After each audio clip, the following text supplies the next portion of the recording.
Hello and welcome to BornForPvM's Flash Powder Factory Guide. In this video I'll show you the basics of the Flash Powder Factory and then the more complex ways to boost your experience rates. On screen are other requirements, and enjoy. Alright, real quickly before we go to the Flash Powder Factory, I will show you a few things that could help you. One being the RD Cloak. It's believed to help pickpocket players while in the Flash Powder Factory. However, it is not proven and it cannot be proven. And then on top of that, a games necklace will help you get there. So you want to tie the birth rope on your games necklace, and then just run southeast. I don't really know the direction off by heart, so I had to look. So just run southeast to the pub, and once you get there, obviously go down and then start with Brian. Okay, and I'm at Brian, and real quickly before I begin, I want to note that you can't have anything on your inventory before you go in.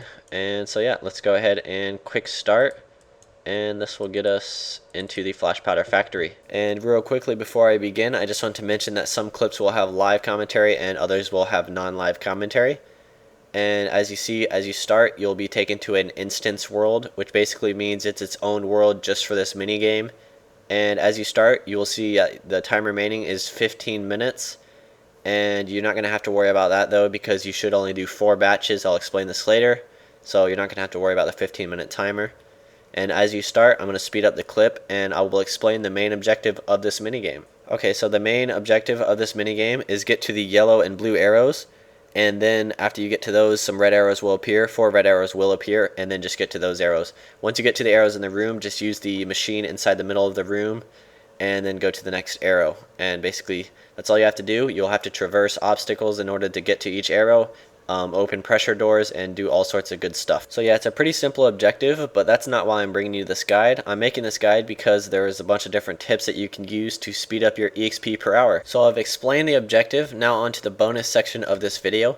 Various things will give you bonuses which lead to more EXP per hour. One thing that gives you bonuses are the charge machines. There are 8 charge machines in the minigame in total, however not all of them can give you bonuses.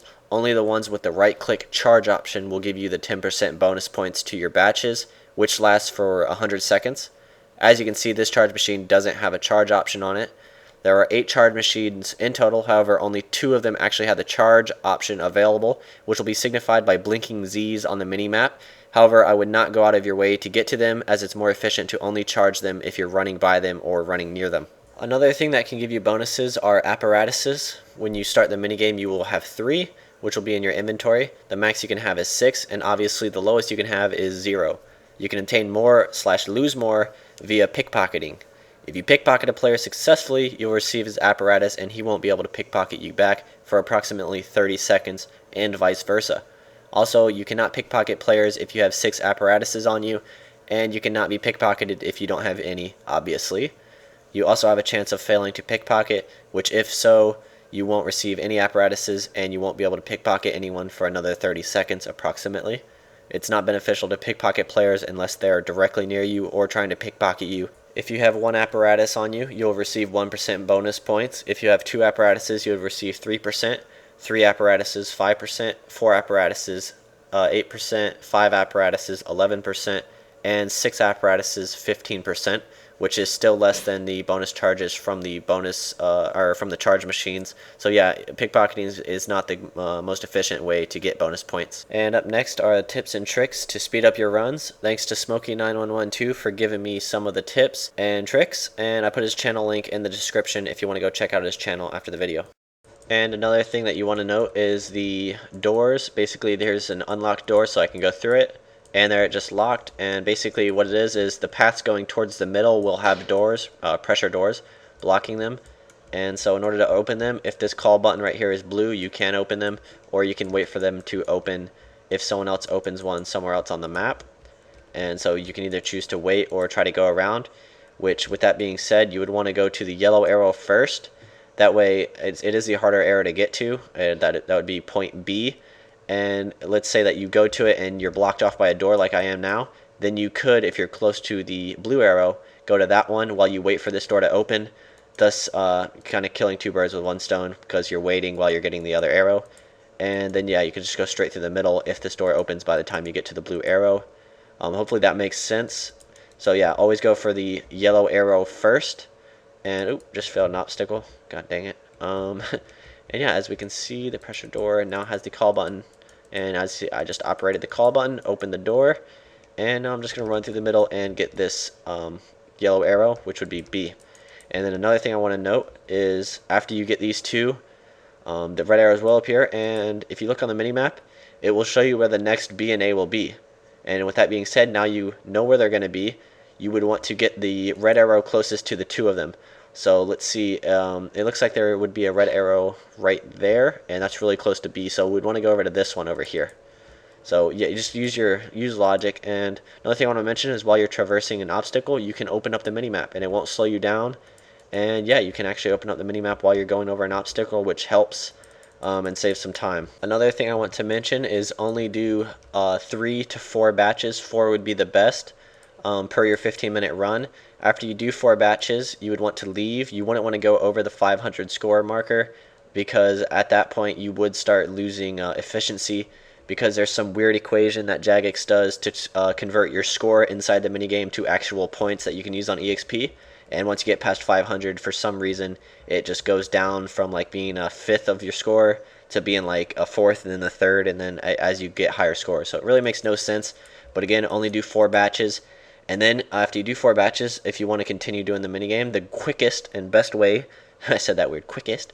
The quickest and best way to get back into the minigame, instead of leaving by abandoning one of your apparatuses, is you can just log out to the lobby, then log right back in, and you'll actually be restarted on the minigame.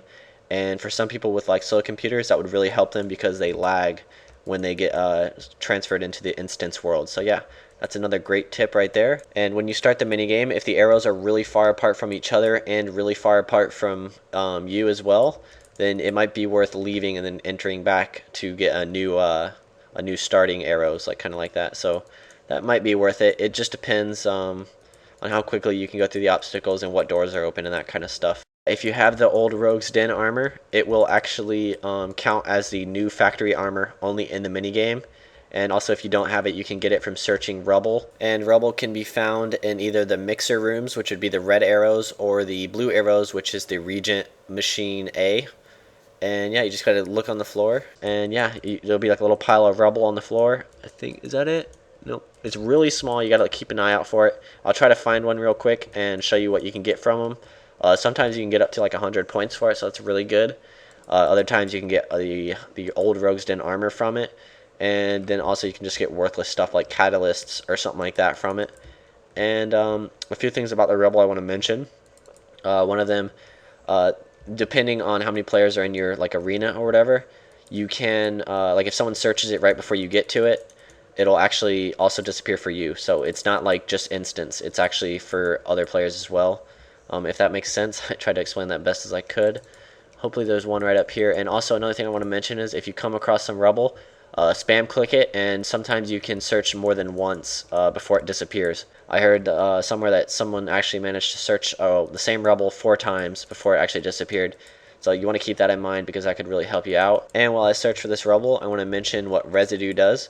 Residue will just give you 1% bonus points, and yeah, it's not really a big deal. You'll get, for every batch you do, you'll get 1% residue. And right there, I just found some rubble. Do you see it? It's on the floor. It's really hard to spot. And let's search it. Let's try to spam search it. Get more than 1. Come on. Aww. Maybe you can't anymore. I don't know. I think you can. I don't know. It's kind of sketchy. Either way, and another thing I want to mention is what screen settings you play on. I know some people prefer resizable or full screen, and that's actually really good on this minigame because, as you can tell, you can see a lot more on resizable or full screen. So yeah, it would be beneficial to play on resizable or full screen for this minigame. And though I'm never going to switch to either of those unless they remove fixed screen, so I don't really mind getting a little bit less EXP per hour. If you can bear switching to resizable or full screen, then definitely do so for this minigame. And that's about it for this minigame. I really hope I helped some people out, and thanks for watching.